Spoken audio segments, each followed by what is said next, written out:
नमस्कार विद्यार्थी मित्रांनो, डॉक्टर सुशील स्पॉटलाइट या आपल्या युट्यूब चॅनलवर तुमचं सर्वांचं स्वागत आहे।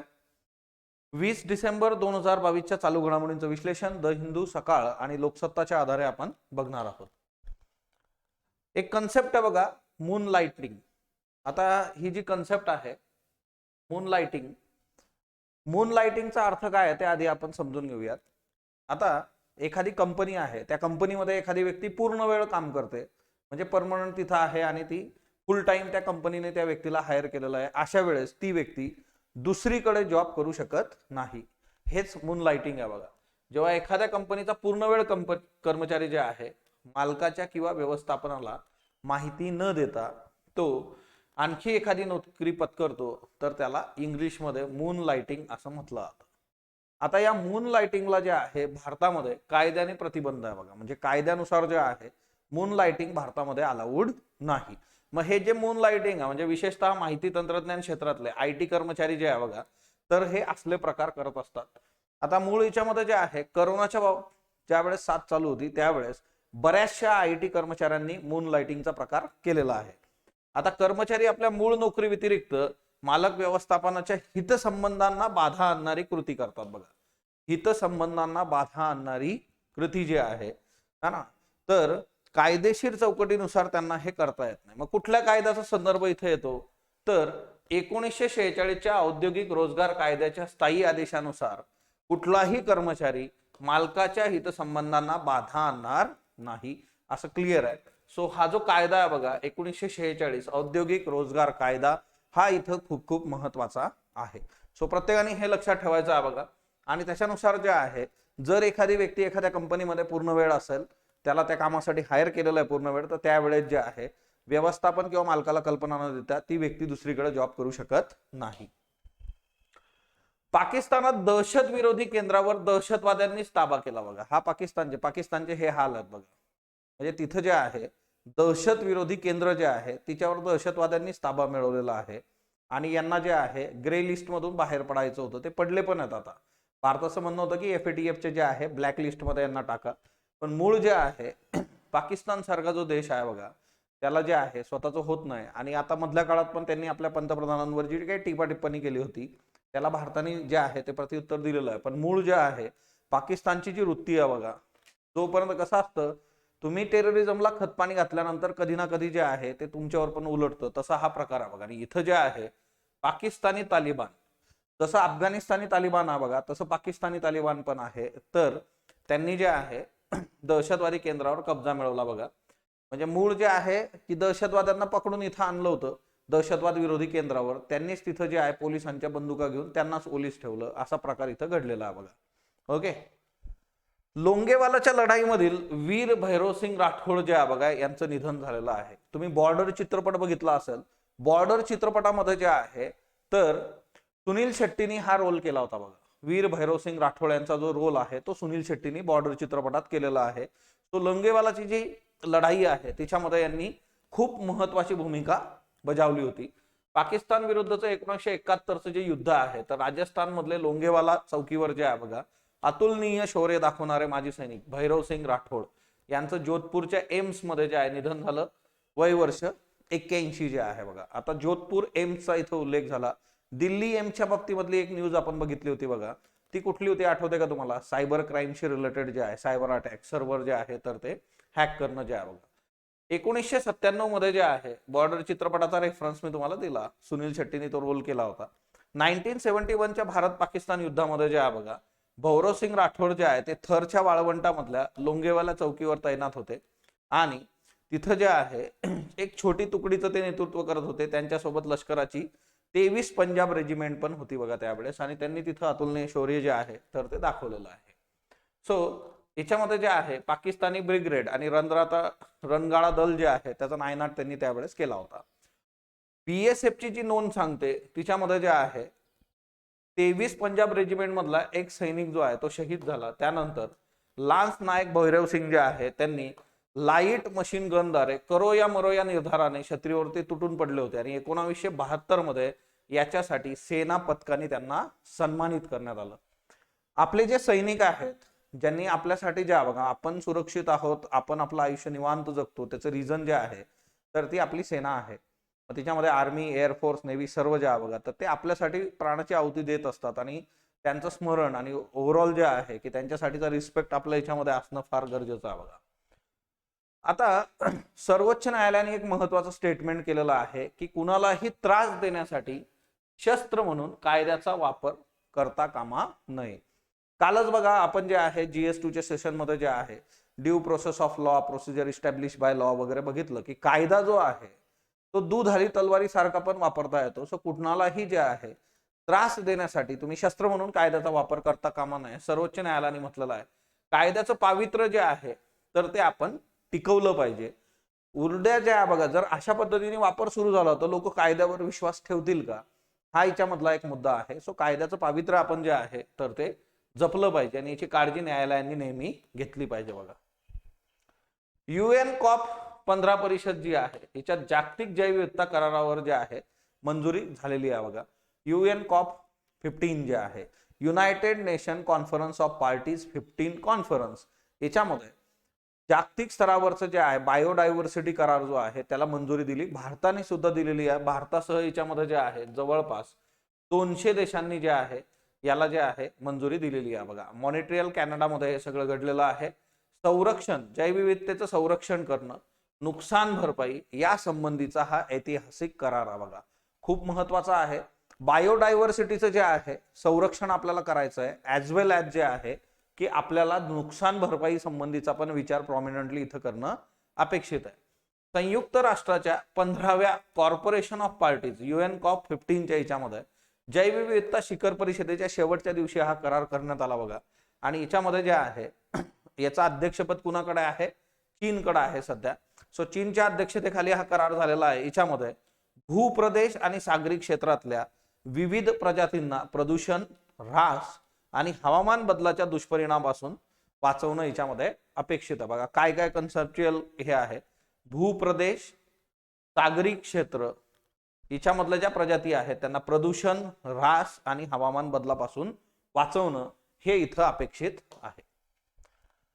कांगोने हा कराराला पाठिंबा देण्यास नकार दिला होता बघा. कांगो नावाचा जो देश आहे त्यांनी जे आहे पाठिंबा देण्यास नकार दिला आणि त्यांनी काय म्हटलेलं होतं की विकसनशील देश जे आहे त्यांना तुम्ही अधिक निधी याच्यामध्ये द्या. त्यांनी अधिक निधीची मागणी केली पण सर्वांनी हे फेटाळून लावलं. हे काही वर्क झालेलं नाहीये तिथं. ओके, ही मागणी अमान्य झाली बघा. आता COP 15चा अध्यक्षपद भूषवणारा चीन जो होता त्यांनी 2030 पर्यंत जैवविविधतेसाठी महत्वाच्या मानल्या जाणाऱ्या 30% भूप्रदेश व 30% सागरी क्षेत्राचं संरक्षण संवर्धन करण्याचं आवाहन करणारा अहवाल आधीच प्रसिद्ध केलेला आहे. म्हणजे याच्यामध्ये काय टार्गेट्स आहेत, 2030 पर्यंत 30% भूप्रदेश, 30% सागरी प्रदेश जो आहे सगळा तर त्याचं आपल्याला संवर्धन करायचं आहे.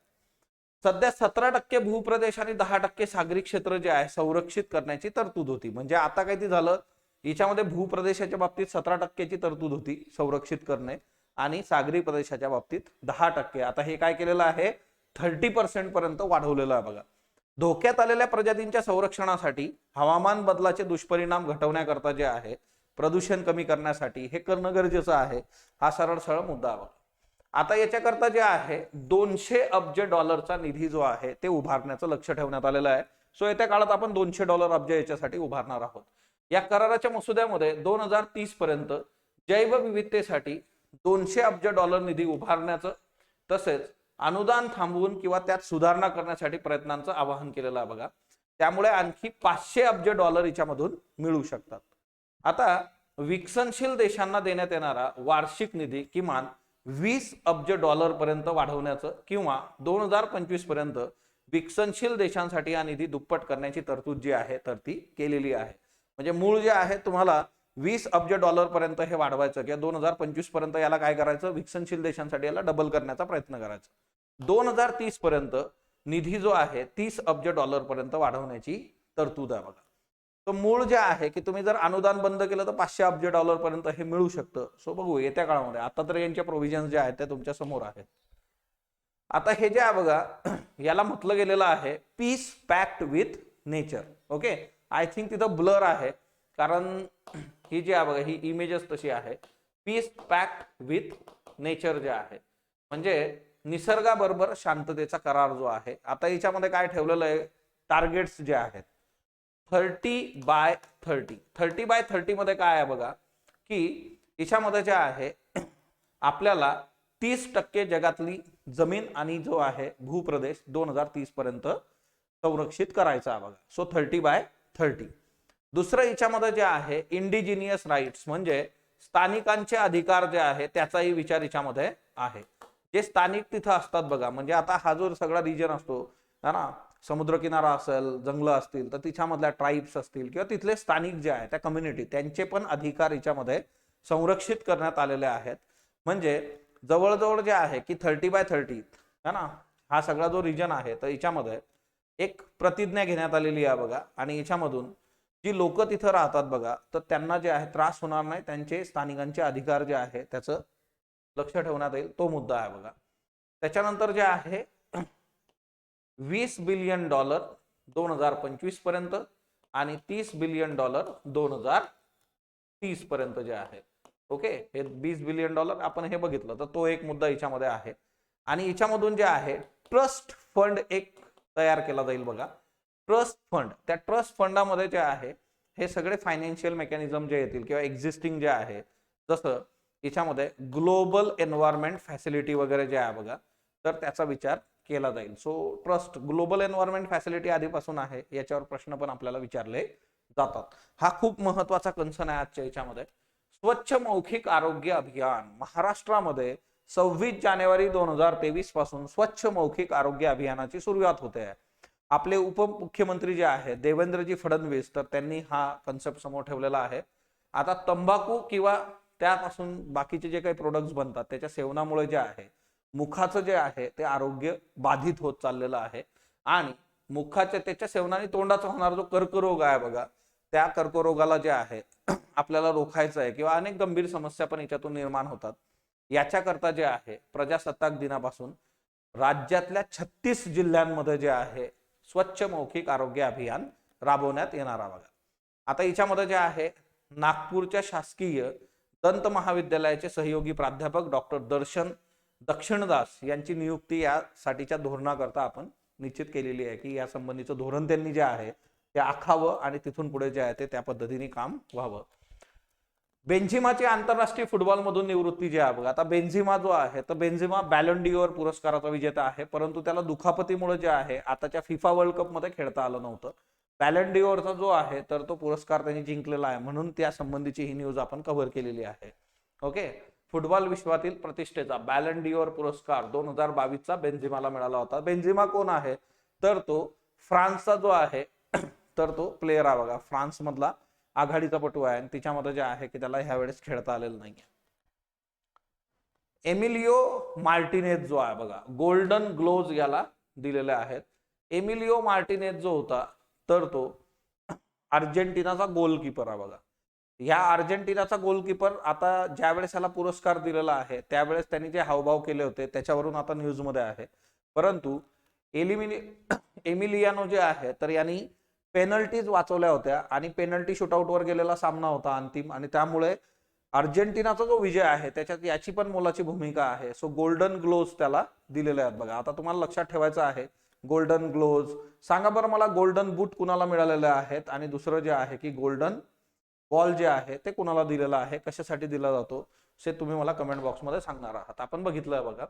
तो मूळ जे आहे एवढं याच्यामध्ये तोच मुद्दा आहे बघा, दुसरं हे नाही.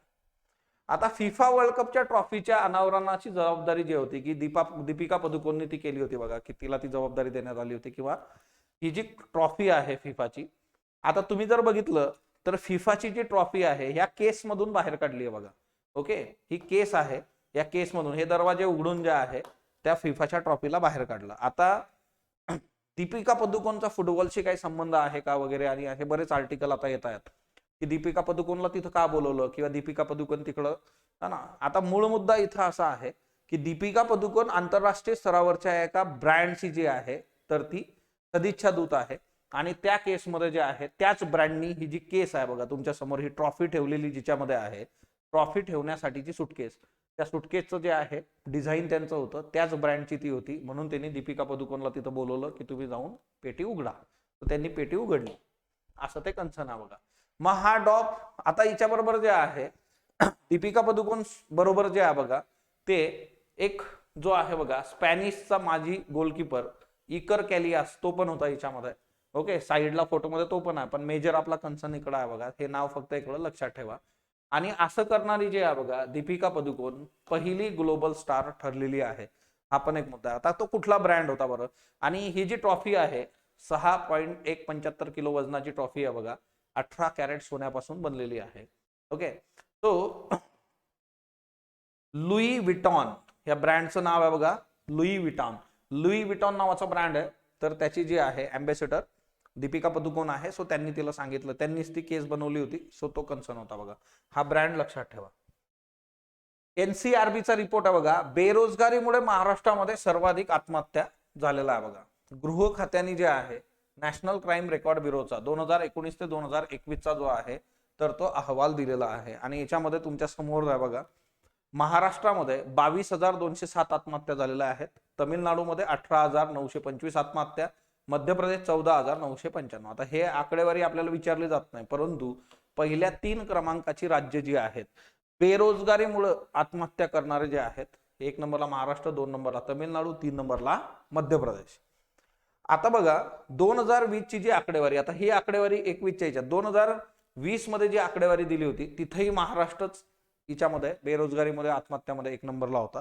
2019 मध्ये आत्महत्या समोर जे आहे महाराष्ट्र जे आहे 19 मध्ये पण सर्वोच्च स्थानी होता. तेव्हा 18,000, 19,000, आता 22,000 आत्महत्यांचं प्रमाण पण वाढतंय बघा. तो मूळ जे आहे बेरोजगारीच्या बाबतीमध्ये हायट्रिक केलेली आहे महाराष्ट्राने, तर ही नक्कीच ऍक्सेप्टेबल बाब नाहीये. महाराष्ट्रासारख्या राज्यामध्ये जे आहे आता 2 गोष्टी आहेत बघा. इथं जे आहे की एक असतं आपल्याकडे सरकारी जॉब्स आहेत, तर त्या सरकारी जॉब्समध्ये वॅकन्सी चांगल्या येणं, त्या परीक्षा रेग्युलर होणं हे एक अपेक्षित आहे. याच्याबरोबरच दुसरी गोष्ट जी येते बघा ती म्हणजे काय की स्किल डेव्हलपमेंटमध्ये पण तरुणांनी जे आहे गोष्टी वर्क केल्या पाहिजे. कुठलंही एज्युकेशन ज्या वेळेस होतं तर व्होकेशनल एज्युकेशन किंवा स्किल डेव्हलपमेंट त्याच्यावर जर फोकस केला आणि त्याच्यामधून तुम्ही जे आहे स्वतःसाठी गोष्टी वर्क करू शकता. सर्वाधिक कमी आत्महत्या झालेल्या राज्यांमध्ये नागालँड 1 नंबरला आहे बघा, सर्वात कमी आत्महत्या तिथं आहेत. आणि केंद्रशासित प्रदेशांचा विचार केला तर लक्षद्वीप जे आहे 2021 मध्ये त्यांनी फक्त तिथं एकाच व्यक्तीने आत्महत्या केल्याचा रेफरन्स आहे बघा. सो युटीचा जर विचार केला तर लक्षद्वीप आणि राज्यांचा विचार केला तर Nagaland. Okay, Asian giant tortoise जे आहे बघा, आता हे एशियन जायंट टॉर्टॉइजची पिलं आहेत ऍक्च्युली, हे न्यूज मध्ये आहे. आता याच्यामध्ये 2 गोष्टी आहेत की याचं आयुसीएन स्टेटस काय आहे. एशियन टॉर्टॉइज जे आहे बघा ना, जायंट टॉर्टॉइज. आता एशियन जायंट टॉर्टॉइज जे आहे ते क्रिटिकली इंडेंजर आहे आणि आपण काय करतोय बघा की त्याला जगवण्याचा प्रयत्न करतोय. आणि तिच्यामधून जे आहे कॅप्टिव्ह ब्रीडिंग जे आहे म्हणजे माणसाच्या देखरेखीखाली जे आहे त्याचं पुनरुत्पादन करणं, आणि तिच्यामधून जे आहे जुवेनाईल टॉर्टॉइज त्याची पिलं जी आहे ती कुठं सोडलेली आहे, इंटंकी नॅशनल पार्क जे आहे बघा नागालँडचं. आता काय होतं ना, आपल्याला जे नॅशनल पार्क न्यूज मध्ये येतात ते जरा नीट लक्षात ठेवले तर परीक्षेत प्रॉब्लेम येत नाही. तुम्हाला युपीएससी मध्ये पण हासले प्रश्न जरा जास्त विचारले जातात. North east sea related, Andaman Nicobar, तिकडे कुठली नवीन प्रजाती सापडली का, कुठला प्रोजेक्ट आहे का. आता हे जे आहेत सगळे पाठ करत बसायचं नसतं. आपल्याला जे करंटमध्ये येतात ते जरी तुम्ही डील केलं तर तिच्यातून आपले प्रश्न सॉल्व्ह होतात बघा. आजचा प्रश्न घ्या, 136 देश जे आहे, Y have 136 countries and members of European union agreed to implement 15% tax rate on large multinational corporations. 136 देश प्लस युरोपियन युनियननी मोठ्या कंपन्यांवर 15% कर लावण्याचा निर्णय का घेतला. What are the particulars of the organisation for economic cooperation and development global tax agreement जे आहे. आता याच्यामध्ये जे आहे इकॉनॉमिक कोऑपरेशन अँड डेव्हलपमेंट जे आहे ओईसीडी, ओईसीडीचा याच्यामध्ये काय रोल आहे. Will low tax jurisdiction conquer with the plan. आता मूळ जे आहे लो टॅक्स ज्युरिस्डिक्शन याच्यामध्ये जे आहे कशा पद्धतीने वर्क करेल. सो हा एक महत्वाचा प्रश्न आहे बघा. ओके, स्पॉटलाइट इयरबुक जे आहे तर जानेवारीमध्ये महाराष्ट्रातल्या सर्व विक्रेत्यांकडे असेल बघा. तर मूळ काही मेसेजेस आलेले आहेत की पुण्यातच मिळेल का पुण्याच्या बाहेर. सो दरवर्षी बाहेरही मिळतं, ऑनलाईन पण तुम्हाला मिळेल. सो स्पॉटलाइट इयरबुक साठी तुम्ही जवळच्या विक्रेत्याकडे तशी मागणी नोंदवू शकता. स्पॉटलाइट अकॅडमी जे आहे त्याच्या ऍपवर तुम्ही कोर्सेस आणि नोट जे आहेत ते मिळवू शकता. तुम्हाला जे आहे बघा 1-2 दिवसामध्ये नोव्हेंबरची नोट पण अपलोड होईल. ऑनलाईन ऑफलाईन जे आहे कंबाईन ग्रुप बी साठीची इंटिग्रेटेड बॅच सुरू झालेली आहे. आज तुम्हाला जॉग्राफीचं शेवटचं डेमो लेक्चर आहे. ₹1 कोर्स घेऊन तुम्ही ते डेमो लेक्चर बघू शकता. आयोगाच्या सुधारित अभ्यासक्रमानुसार जे आहे ही बॅच असणार आहे बघा. हिच्यामध्ये प्रॉपरली प्रिलिम्स, मेन्स, त्याचं सेग्रिगेशन, सिलेबस त्याच्यावर काम केलं जाईल. हा हिच्यामध्ये महत्वाचा मुद्दा आहे बघा. ओके, सो याच्याकरता तुम्हाला कुठलेही काही इश्यू असले तर तुम्ही सर्वात प्रथम मी तुम्हाला म्हणाल की तुम्ही जे आहे ऍपवर डेमो लेक्चर्स फॉर स्टुडंट मध्ये जाऊन जे आहे तर डेमो लेक्चर्स प्रॉपरली करा. म्हणजे तुम्हाला जे आहे ओव्हरव्ह्यू येईल, प्रत्येक फॅकल्टी त्याचं लेक्चर तुम्ही प्रॉपरली बघू शकता बघा तिथं. त्याच्याबरोबरच आपण मॉड्यूल्स पण घेऊन येतोय बघा. हिस्ट्री कंबाईन प्रिलिम साठीचं मॉड्यूल जे आहे सुशील कुमार अहिरराव सरांचं जे आहे तर ते सुरू होतंय बघा परवापासून जे आहे. आज ही बॅच लिस्ट होऊन जाईल. तुम्हाला ऍपवर जे आहे ही बॅच बघता येईल. ज्या लोकांना ऑफलाईन जरी मॉड्यूल करायचं असलं ते त्या पद्धतीने डील करू शकतात. जॉग्राफी कंबाईन प्रिलिम्स मॉड्यूल जे आहे तर हे उद्यापासून सुरू होतं बघा. आजचं शेवटचं जे आहे, आजचं जॉग्राफीचं डेमो सेशन आहे, उद्यापासून जे आहे हे मॉड्यूल्स पण जे आहे आज हे सगळे कोर्सेस लॉन्च होतील. तुम्ही ते करू शकता. 100 डेज रायटिंग प्रॅक्टिस सुरू आहे बघा. त्याच्याबरोबरच जे आहे की तुम्हाला ऑप्शनल्स मध्ये जे आहे मराठी लिटरेचर, भूगोल आणि अँथ्रो जे आहे हे ऑप्शनल्स आपल्याकडे अवेलेबल आहेत. पब्लिक ऍडमिनिस्ट्रेशन साठी तुम्ही गायडन्स घेऊ शकता अकॅडमीतून. एमपीएससी राज्यसेवा इंटिग्रेटेड न्यू पॅटर्न मध्ये जे आहे बघा 2 जानेवारी जे आहे आपल्याकडे जे आहे इंटिग्रेटेड बॅच सुरू होत आहे बघा 2 जानेवारी पासून. ॲज वेल याच्यामध्ये जे आहे ज्यांना कॉम्प्रिहेन्सिव्ह 2023चं प्रिलिम्स करायचं आहे अशांसाठी पण बॅच आहे. तो 2 जानेवारी पासूनच्या बॅच मध्ये जे आहे तर तुम्ही एनरोल करू शकता. स्पॉटलाइट अकॅडमीच्या ऍपवर तुम्हाला नोट्स अवेलेबल आहेत त्या तुम्ही डाउनलोड करू शकता. ॲज वेल ॲज जे आहे तुमच्या समोर हा नंबर आहे बघा 7447665769. कुणी याच्यावर सध्या कॉल करू नका. मी ज्या वेळेस सांगेल बघा तर थोडा टेक्निकल इश्यूमुळे जे आहे तुम्हाला वाटलं तुम्ही मेसेजेस करून ठेवा ॲज पर युअर रिक्वायरमेंट. त्याची दखल जी आहे ती घेतली जाईल. डॉक्टर सुशील स्पॉटलाइटला टेलिग्राम आणि युट्यूबवर फॉलो करा. धन्यवाद विद्यार्थी मित्रांनो.